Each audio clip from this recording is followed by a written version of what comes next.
ጤና ይስጥልን ውድ የመረጃ የዩቲዩብ ገጽ ተከታዮችና አድማጮች እንደምን አላችሁ? ለዕለቱ የተመራረጡትን አርዕስተ ዜና ወደ እናንተ ይዘን ቀርበናል። በቅድሚያ ዋና ዋና አርዕስተ ዜናዎቹን ነግራቸዋለን። አብራችሁን ቆዩ። ህወሓት የጦር መሪውን ቀየረ። አሁን ላይ ህወሓት ወታደራዊና የፖለቲካ መዋቅር ለውጥ ማድረጉ ተሰምቷል። በዚህም ጉዳይ በዜና ጥንቅራችን አካተናል። አዲስ መግለጫ ወጣ። የሱዳን ፈጥኖ ደራሽ ኃይል ወጋይ ሲል ገልጿል። በሽሬና ውጊያ በኋላ ህወሓት ለሶስተኛ ጊዜ ዛሬ መግለጫ ወጥቷል። የመግለጫው ይዘት ምን ይመስላል የሚለው የዜና ጥንቅራችን በሰፊው አካተናል። ኢትዮጵያን ሊፈታተኑ የሚሞከሩ ኃይሎች ድባቅ የሚመታ ጀግና አየር ኃይል ተገንብቷል አሉ ሌተናል ጄኔራል ይልማ መርዳሳ። በዚህም ጉዳይ በሰፊው የዜና ትንታኔያችን አካተናል። ቆይታችሁ ተሰሙታላችሁ። ስምነት መሰረት የተቋቋመው የትግራይ ጊዜያዊ አስተዳደር ለአንድ ዓመት ሲመሩ የነበሩት ሌተናል ጄኔራል ታደሰ ወረደ ከስልጣን ከተወገዱ ወዲህ ስለሚገኙበት ሁኔታ የሚያብራራ ተጨባጭ መረጃ አልወጣም። በዚህም ጉዳይ በዜና ጥንቅራችን አካተናል። ቆይታችሁ ተሰሙታላችሁ። እነዚህን የመሳሰሉ አርዕስተ ዜና ወደ እናንተ ይዘን ቀርበናል። ቤተሰብ ለመሆን ላይክ፣ ሸር፣ ሰብስክራይብ ማድረገውን እንዳይረሱ። ወደ መጀመሪያ የዜና ጥንቅራችን ስናልፍ ህወሓት የጦር መሪውን ቀየረ። አሁን ላይ የህወሓት ወታደራዊና ፖለቲካ መዋቅር ለውጥ ማድረጉ ሰምቷል። የቀድሞው የሰላምና ጸጥታ ቢሮ ኃላፊ ሌተናል ጄኔራል ፍስሐ ኪዳኑ ወይም ማንጁስ በክልሉ ታጣቂ ኃይል ዋና አዛዥ ሆነው መሾማቸው ተሰምቷል። በተጨማሪም በምርጫ ቦርድ እውቅና የሌለው የክልሉ ምክር ቤት ተወልደ ብርሃኑ ተስፋለምም የጸጥታ ቢሮ ኃላፊ አድርጎ ሾሟል። ጄኔራል ፍስሐ ከዚህ ቀደም የጊዜያዊ አስተዳደሩ የሰላም ጸጥታ ቢሮ ኃላፊ የነበሩ ቢሆንም ከፕሬዝዳንት ጌታቸው ረዳ ጋር በነበረው አለመግባባት የካቲት 2017 ዓ.ም ከኃላፊነታቸው ተነስተው ነበር። ከዚያም ባለፈ በትግራይ የተከሰተውን የእርዳታ እህል ስርቆት መረመረው ኮሚቴ ስብሳቢ የነበሩ ሲሆን በመከላከያ ውሳኔ የባንክ ሂሳባቸው ንብረታቸው ከታገደባቸው መሪዎች መካከል አንዱ እንደነበር ታውቋል። ከሽሬና ውጊያ በኋላ ህወሓት ለሶስተኛ ጊዜ ዛሬ መግለጫ አውጥቷል። የሱዳን ፈጥኖ ደራሽ ኃይል ወጋይ ሲልም ገልጿል። ህወሓት በዛሬው መግለጫ የሱዳን ፈጥኖ ደራሽ ወቅቶኛል ብሎ ፊረርና በታጣቂ ኃይሎች በኩል በምዕራብ ትግራይ አቅጣጫ የከፈተው ድንገተኛ ጥቃት በሰራዊቱ ሙሉ በሙሉ መመከቱንና የጠላት እቅድ ሳይሳካ መቅረቱን ተገልጿል። በተካሄደው ግጭት የቆሰሉ የጠላት ታጣቂዎች በአየርና በየብስ ወደ ተለያዩ የሀገሪቱ ክፍሎች እየተወሰዱ እንደሚገኙ ጠቁመው ለቀጣይ ውጊያ ርዕሱን ማዘጋጀቱን ገልጸዋል። በወልቃይት ሁመራ ሽሬና አካባቢ አዲስ ወታደራዊ ግጭት ማጋጠሙን ካጋጠመው ወዲህ ህወሓት በተከታታይ ቀን መግለጫ እያወጣ ያለው ቅዳሜ ዕለት የተነሳው አርሚ 7 የህወሓት ታጣቂ በቦታው በሚገኝ የመከላከያ ሰራዊት ትንኮሳ የፈጸመ ሲሆን የመንግስት የጸጥታ ኃይሎች በወሰደ ያጸፋ እርምጃ ታጣቂ መደምሰሳቸው ላለፉት 6 ዓመታት ሲጠበቅ የነበረው ካምፕ በመከላከያ ቁጥጥር ስር መዋሉ ተነግሯል። ገለልተኛ አካላት እንደሚሉ ከሆነ በመሬት ላይ ካለው ወታደራዊ እንቅስቃሴ በካምፑ መያዝ ተያይዞ በሁለቱም ወገኖች መካከል የሚወጣው መግለጫ የአካባቢ ያለው ውጥረት የሚያንጸባርቅ ነው ተብሏል።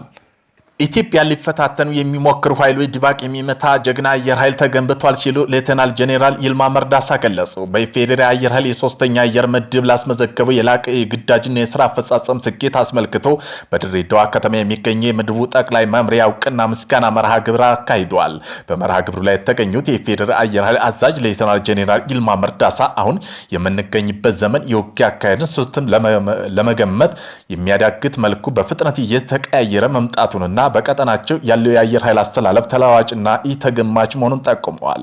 ይህን ታሳቢ በማድረግ መከላከያ ሰራዊቱ በሰው ኃይልና በቴክኖሎጂ ከፍተኛ ለውጥ እያደረገ እንደሚገኝ ተናግረዋል። አየር ኃይሉም የዘመን ቴክኖሎጂ በመጠቀም የሚችል የሰው ኃይል በማብቃት የበርካታ ፓይሎቶችን፣ ቴክኒሻኖችና አስተዳደር ባለሙያዎች እያፈራ መሆኑን የዘመኑ የውጊያ ቴክኖሎጂ እየታጠቀ እንደሚገኝ አረጋግጠዋል።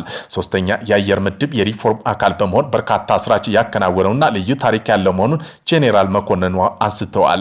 ምድቡ ኮሎኔል በዛብህ ጴጥሮስና ኮሎኔል ባጫ ሁንዴሳ የመሳሰሉ በርካታ ጀግኖች ያፈራ መሆኑን አወስተው አሁንም ያንን የጀግንነት ታሪክ እያደሰ በርካታ ተተኪ ወጣትን በአጭር ጊዜ በጥራትና በብዛት እያፈራ እንደሚገኝ ዋና አዛዡ ገልጸዋል። ሌተናል ጄኔራል ይልማ መርዳሳ የሚለውጥ የውጊያ አውድና የኃይል አስተላለፍ በመገንዘብ አመራሩና ሰራዊቱ ራሱን ከጊዜ ወደ ጊዜ ማዘመን እንዳለበት አሳስበዋል።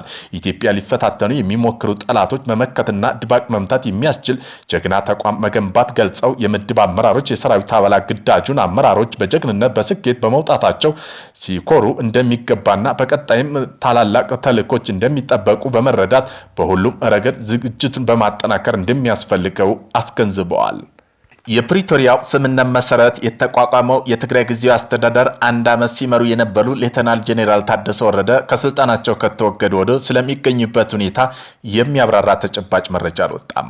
ፌዴራል መንግስቱ ሌተናል ጄኔራል ታደሰ የስልጣን ዘመን አንድ ዓመት ማራዘሙን የተቃወመው ህወሓት ከ6 ዓመታት በፊት የተደረገው ምርጫ የተቋቋመው የትግራይ መንግስት ምክር ቤት ወደ ስራ መልሶታል።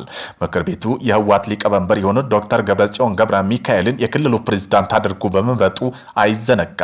ዶክተር ገብረጽዮን ገብረ ሚካኤል የሚመራው ካቢኔ የመጀመሪያው ስብሰባ ባደረገው ዕለት ሌተናል ጄኔራል ታደሰ ወረደ የጊዜው አስተዳደሩን ስልጣን በጉልበት እንደተያዘ መሆኑን ተናግረዋል።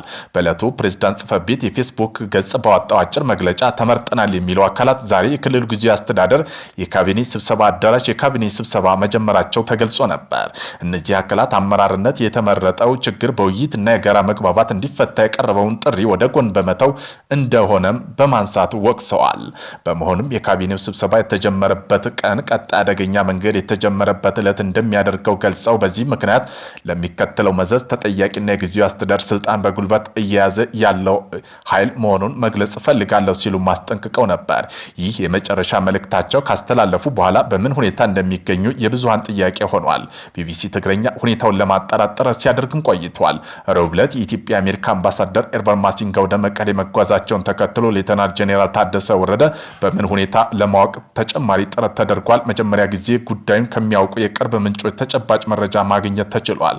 የደህንነት ስጋት ስማቸው እንዳይገለጽ የጠየቁት ምንጮቹ ለቢቢሲ ትግረኛ እንደገለጹት አምባሳደር ኤርቨን ማሲንጋ ሌተናል ጄኔራል ታደሰ ወረደ ጋር ለመገናኘት ቀጠሮ ይዘው ከአዲስ አበባ ወደ መቀሌ ተጉዘው ነበር። በእርግጥ አምባሳደር ማሲንጋ ጄኔራል ታደሰ ወረደ ለማግኘት የሞከሩት አሁን ብቻ አይደለም፣ ከዚህም በፊት ሞክረው አልተሳካላቸውም ያሉት ጄኔራሉ የቅርብ ዘመድ ከዚህ ቀደም ተያይዞ ቀጠሮ መሰረዙ ተናግረዋል። በዚህም ሳምንት ረቡዕ በተያዘው ቀጠሮ ሁለተኛ ሙከራ እንደነበር ተገልጾ ቀጠሮ ከተያዘ በኋላ ይገኛል በሚለው ተስፋ ነበር። ቀጠሮ ከቀኑ 5 ሰዓት ነበር። እሳቸው ቀጠሮ እንዳላቸው ያውቁ ነበር። አምባሳደር መቀሌ እንደገቡ ያውቁ ነበር። ከዚያ ግን 4 ሰዓት ገደማ ለዋና ደህንነት ኃላፊው ስልክ ተደውሎ ትዕዛዝ ተላልፈዋል ተብለዋል። ይህም መረጃ ለማረጋገጥ ከሰላም ጸጥታ ቢሮ ኃላፊ ቢሮ ማብራሪያ ለማግኘት የተደረገው ጥረትም አልተሳካላትም። ሌተናል ጄኔራል ታደሰ ወረደና አምባሳደር ማሲንጋ ቀጠሮ 1 ሰዓት ያህል ሲቀረው በቪአይፒ ጥበቃ ኃላፊ ከተደወለ ስልክ ሁኔታ እንደተቀየረ ቢሲ ምንጭ ይናገራል። ምንም አይነት አጀባ አታደርግም፣ ምንም አይነት እንቅስቃሴ አታካሄድም፣ ተሽከርካሪዎች አይንቀሳቀሱም፣ ይህ ለራሱ ሌተናል ጄኔራል አሳውቁት የሚል ትዕዛዝ እንደተሰጠ ተገልጿል። ተጨማሪ ትዕዛዝ ከተላለፈ በኋላ ማንኛውም እንቅስቃሴ ብታደርግ ሊያስቆማቸው የሚችለው ሌላ ኃይል አለ። ስለዚህ ምንም ችግር እንዲፈጠር ማንኛውም አይነት እንቅስቃሴ አታደርጉ የሚል ትዕዛዝ መተላለፉ አክለው ገልጸዋል። ይህ መመሪያ ሌተናል ጄኔራል ታደሰ እንዲሁም ለአሽከርካሪዎችና ረዳታቸው እንደተነገረው ትዕዛዝ ተሰጥቶ እንደነበር መረጃዎች ያሳያሉ።